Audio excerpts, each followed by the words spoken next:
My name is Sarah, and what I'm about to share might sound strange or even impossible.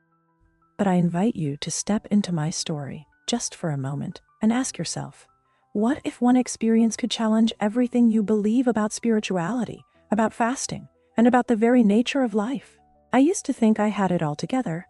I worked my way up in my career, spent late nights chasing promotions, and woke up each morning with a kind of restless determination. Yet, in the back of my mind, I felt hollow, like something fundamental was missing. Imagine being at the top of your professional game, respected by colleagues, praised by superiors, only to come home every night feeling inexplicably empty. Sometimes I'd just sit there, alone in my living room, staring at a television that buzzed with empty light, wondering why I felt this void that no amount of success could fill. I never could have guessed that a single moment would shatter all of those priorities, pushing me to confront an entirely different reality. It happened on what felt like a perfectly normal afternoon. I left work a bit earlier than usual, hoping to squeeze in a quick grocery run before dinner. The sky was overcast but not threatening. I remember the radio was playing softly, some upbeat tune I can't even recall now. I was pulling onto the main road, half focused on traffic, and half on the mental checklist of things I needed to buy. That's when I heard it. The shriek of brakes, loud blaring horns, and then a jolt that sent my heart racing. I didn't even have time to process what was happening before a crushing impact spun my car around like a child's toy. For an instant, my mind went blank. It was a pure, terrifying emptiness.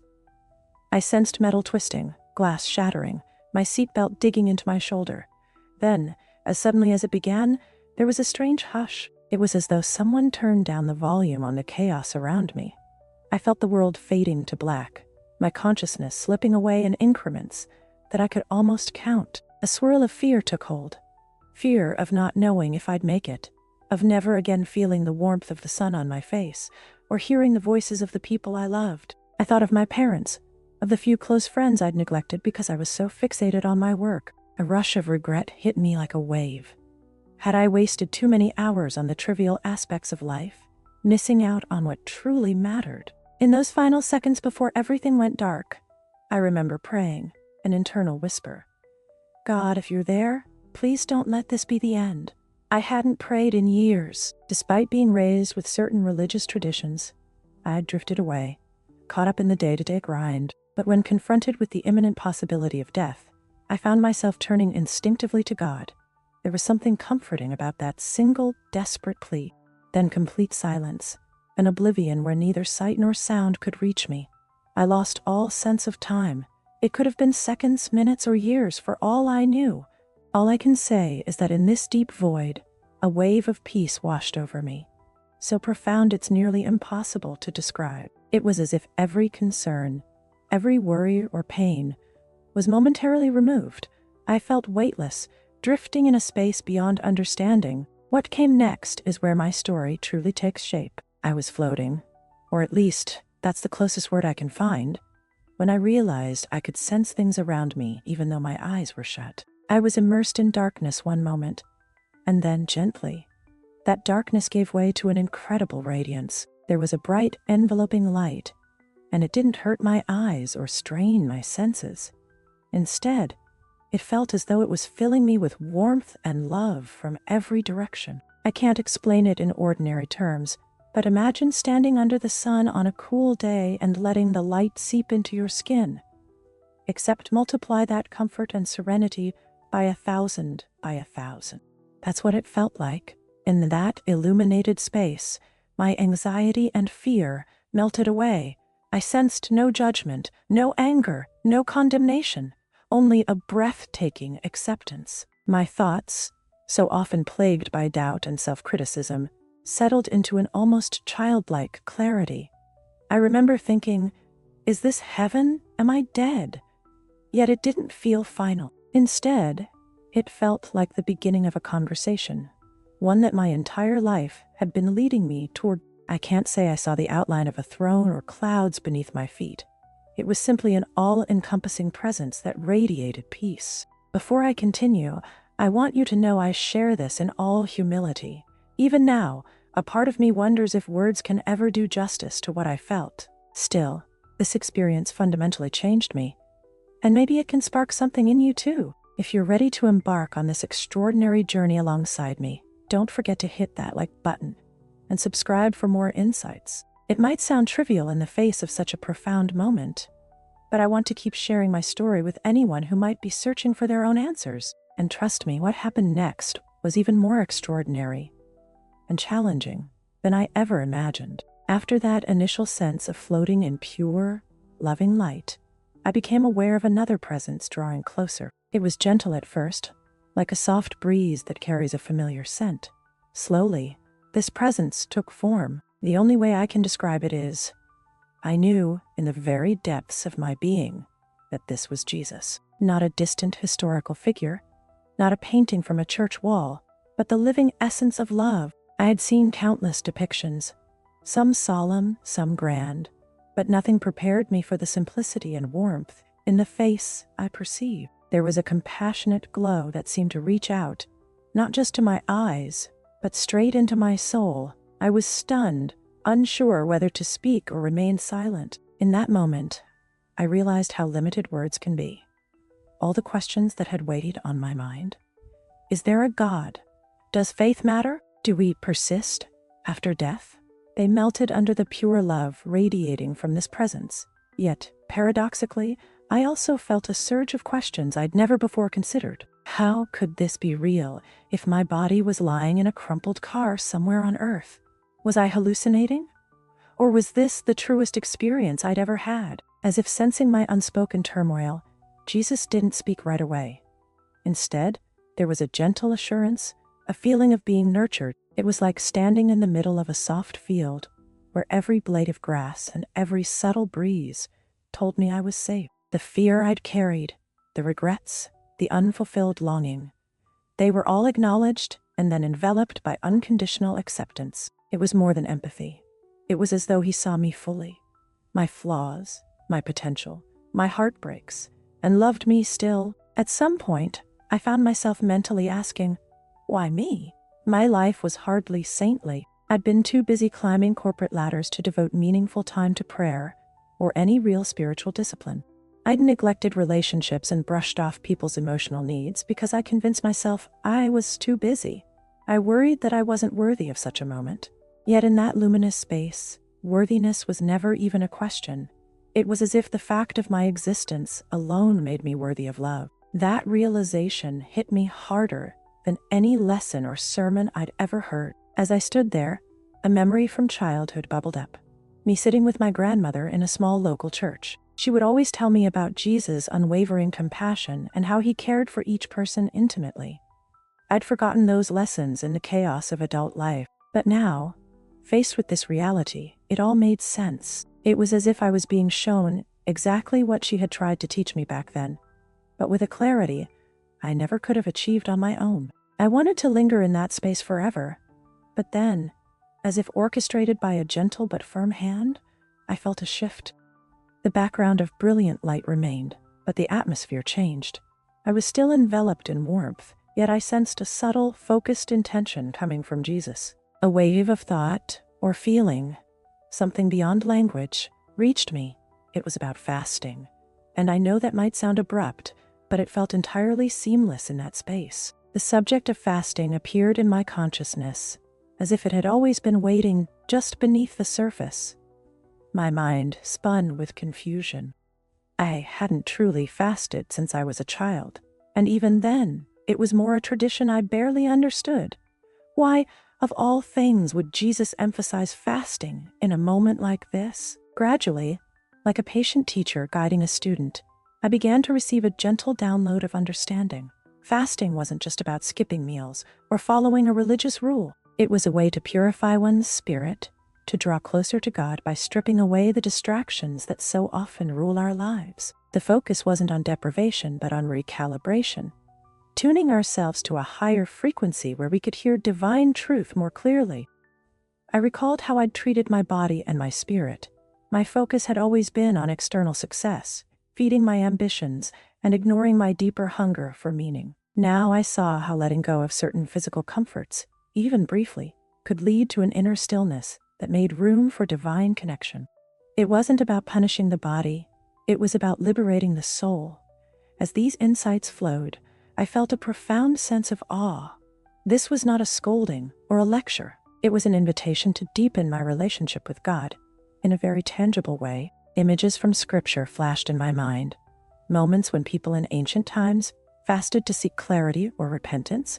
Times when prophets withdrew to commune with God. Even Jesus himself fasted for 40 days in the wilderness, preparing for a ministry that would change the world. In my old life, these were just stories. Now, they felt personal, as though he was pointing me to them, reminding me of the power contained in these practices. The feeling of conviction was gentle yet unignorable. I realized I'd spent so long overlooking simple pathways that could bring me closer to him. For a moment, I worried I might lose these revelations if I returned to my usual state of consciousness. It was as if I desperately wanted to take notes, to lock every word and feeling away so I could revisit them. But in that space, anxiety simply couldn't hold on. The light, that immense love, reassured me that what I was receiving would remain with me in one form or another. I began to sense a pull, a subtle shift that made me think I was being drawn back into my physical body. A wave of sadness flickered through me. I didn't want to leave, but at the same time I sensed a deep purpose forming. These insights about fasting, about genuine spiritual connection, were not meant to stay locked in some heavenly realm. They were meant to be lived, to be shared. It was as though Jesus was saying, "Go back and apply this. Show it in your life." Suddenly, I felt heavier, grounded.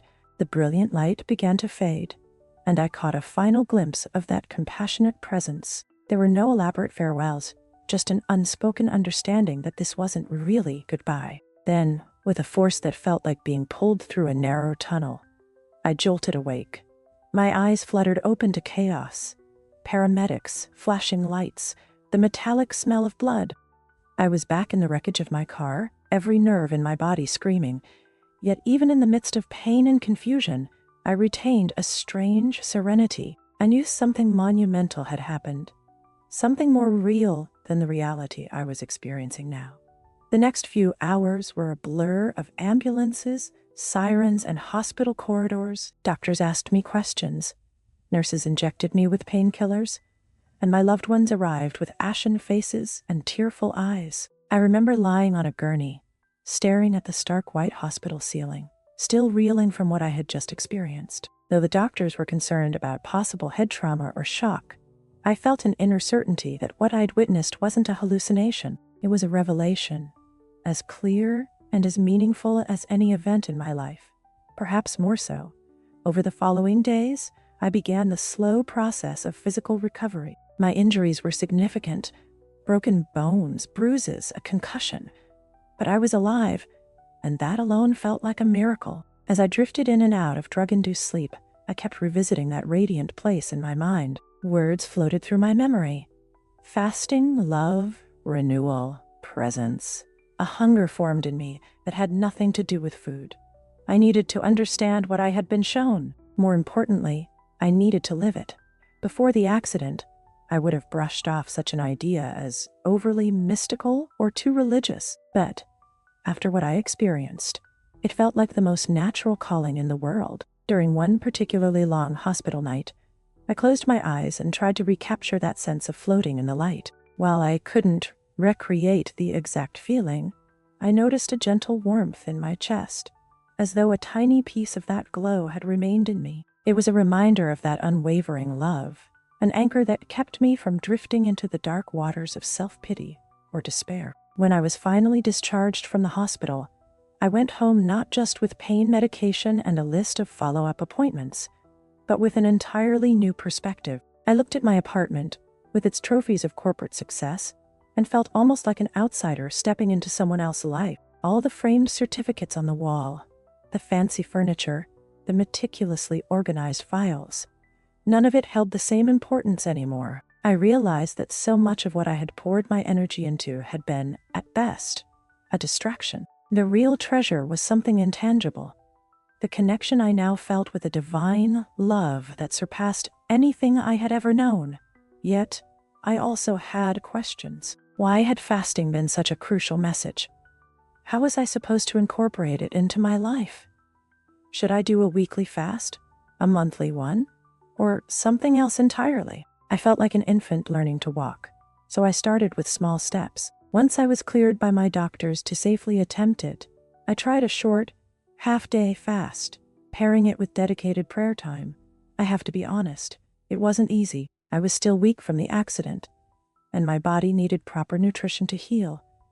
But the intention behind it made all the difference. Instead of simply going hungry, I spent those hours in quiet reflection, thinking about the presence I had felt and the renewed sense of faith that was blossoming in me. In those moments of prayer and mindful stillness, I caught glimpses of the peace I had experienced in that other realm. It wasn't as intense, nor was it accompanied by overwhelming visions, but it was real enough that I felt sustained by it.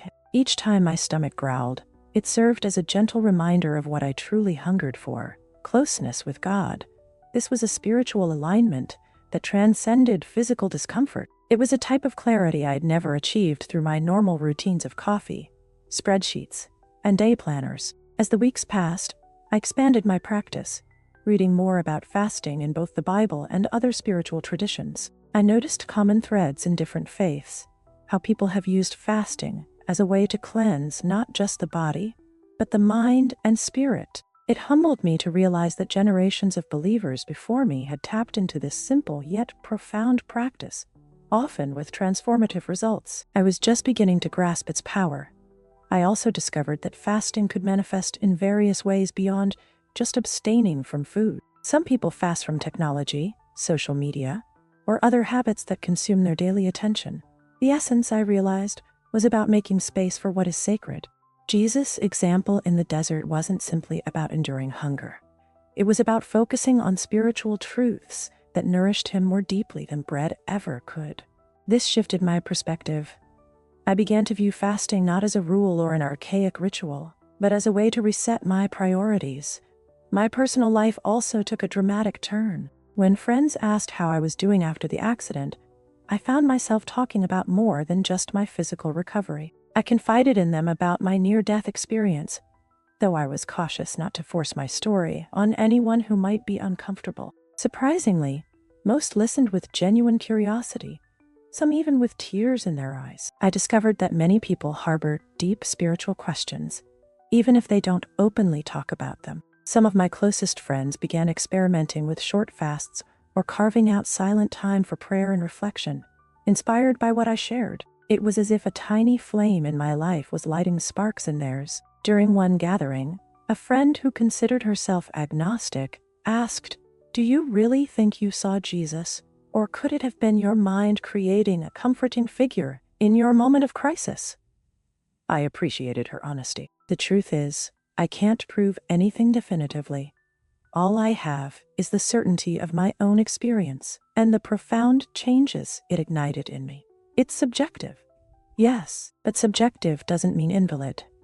I told her that if the experience leads me toward deeper love, compassion, and humility, then it's real enough to transform my life. And that's exactly what it's done. From that point on, I integrated fasting and prayer into my weekly schedule. It was a conscious choice, a small but meaningful discipline.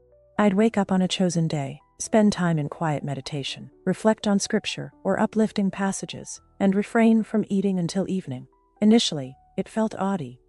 My body missed the familiar comforts of food, but as the hours passed, I would sense a gentle stirring in my heart, reminding me of the reasons behind this practice: to draw nearer to that divine presence, to remember how fleeting worldly attachments can be, and to maintain that line of communication with the love I encountered. What astonished me was how these fasts began to reshape my daily life. I noticed a calmer demeanor when dealing with stress at work. My compassion for others grew, nudging me to listen more deeply when friends or colleagues confided their troubles. I sensed a more purposeful alignment with my faith, even in small tasks like cooking dinner or tidying up my living room. It was as if each moment became an invitation to be present with God. And all this because of a singular message that was delivered to me in the most dramatic, life-threatening scenario imaginable. I'm not suggesting that everyone has to fast in the exact same way, or that skipping meals is some magical fix-all. What I do know is that it was the specific instruction given to me in that near-death moment, a moment that felt orchestrated for my spiritual awakening. For you, it might take a different shape. The core lesson, as I perceived it, is about letting go of our clutter, whether physical, emotional, or mental, and making room for the sacred. People have asked if I feel special or chosen. Honestly, no. If anything, I'm more aware of my frailties than ever. I believe that each of us has a doorway to divine love, and my near-death experience was just the key that finally opened mine. It's not about exclusivity. It's about recognizing the open invitation extended to all of us. In the midst of all these revelations, I also had to continue with physical therapy and checkups. My body was healing, albeit slowly. Some days I felt frustrated by how limited I was compared to my old self. Yet even those frustrations became lessons in patience and humility. I realized I couldn't simply revert to my pre-accident life. That life was gone, or at least forever changed. This was something new, a chapter where my faith and spiritual practice became not just an aspect of who I am, but the foundation of my existence. As word spread among my circle that I'd had a profound brush with death, people began reaching out. Sometimes acquaintances I barely knew. They'd ask questions about the afterlife, about what I saw, about how they could discover a sense of peace in their own struggles. It was daunting, but I tried my best to share honestly, always reminding them that my experience is just one story. I encouraged them to explore their faith, engage in prayer, or consider fasting if they felt drawn to it. It wasn't about preaching or evangelizing. It was about extending the invitation I myself had received.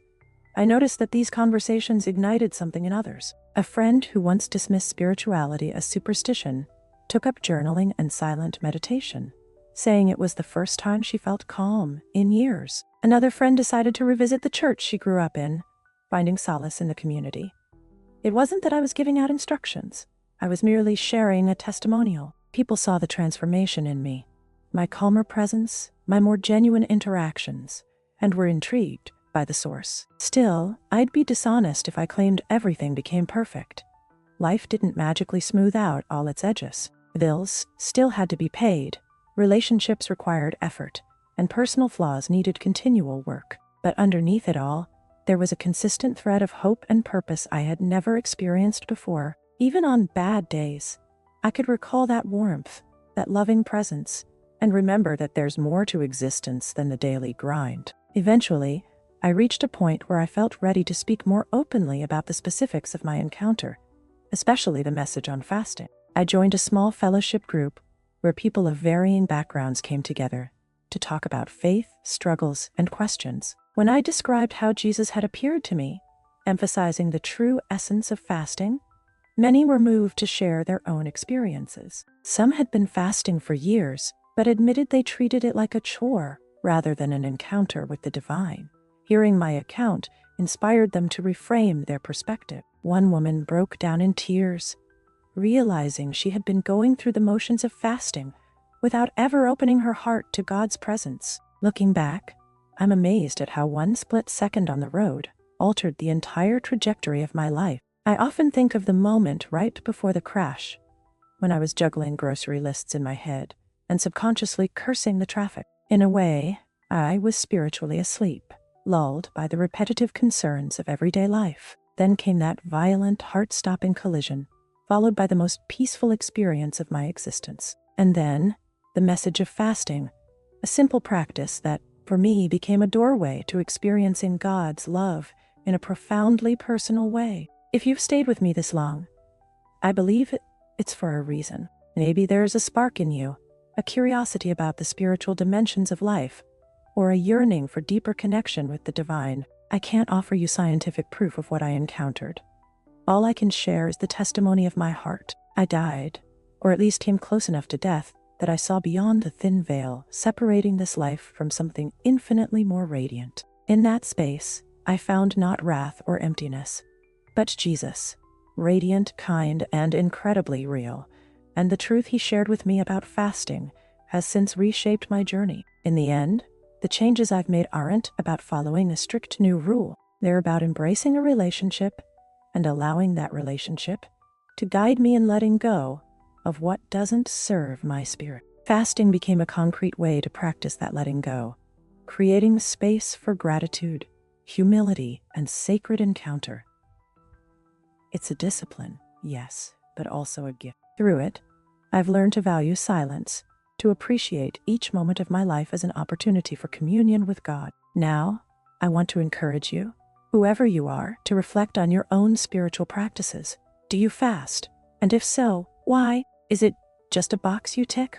Or does it serve as a channel for something greater?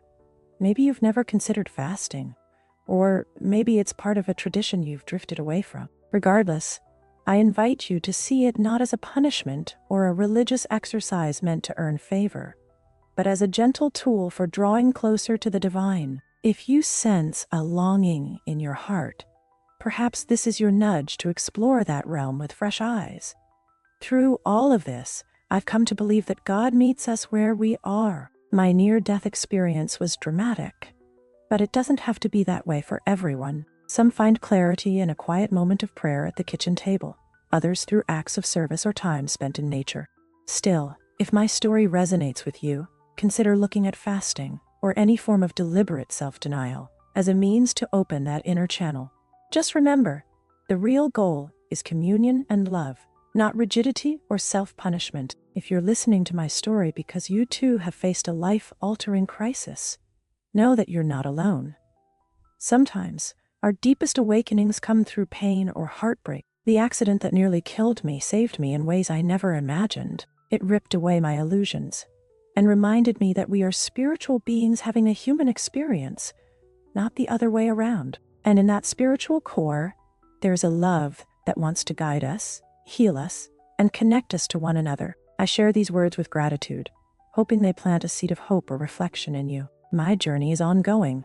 I'm learning every day how to remain open to that love and how to practice fasting without turning it into a lifeless ritual. But I'm no longer the person I was. My perspective has shifted from ambition-driven tunnel vision to a broader view of what truly matters. Nurturing my soul, caring for others, and living in alignment with the truth I encountered in that radiant place. Thank you for letting me open my heart to you, for allowing me to describe something so deeply personal. I believe these experiences are meant to be shared, not to elevate one person's story above another's, but to remind us that grace is real, that encounters with the divine are possible, and that sometimes the simplest commands, like fast, hold the most profound power to transform our lives. Whether you take up this practice or find another path to spiritual connection, I pray you do so with sincerity and an open heart. In the wake of everything, I stand here with a renewed spirit, a deeper faith, and a humble hope that you'll find your own way to the love I felt so strongly in that other realm. May that love guide you, comfort you, and inspire you to seek a closer relationship with the divine. Above all, I hope my journey encourages you to ask questions, to explore, and perhaps even to experiment with fasting as a means to quiet the noise of the world and listen for that still small voice that beckons us to a greater understanding of the truth and grace. This has been a life-altering chapter for me, one that continues to unfold day by day. I hope, in sharing it, you too feel a spark of possibility. And if you do decide to explore fasting, or any spiritual discipline, take it slowly, do it thoughtfully, and let it be a doorway rather than a checkpoint. My prayers go with you, and I trust that if you seek earnestly, you'll discover the same profound love that transformed me when I least expected it. Thank you for listening to my story, and may your own path be filled with moments of clarity, wonder, and divine revelation.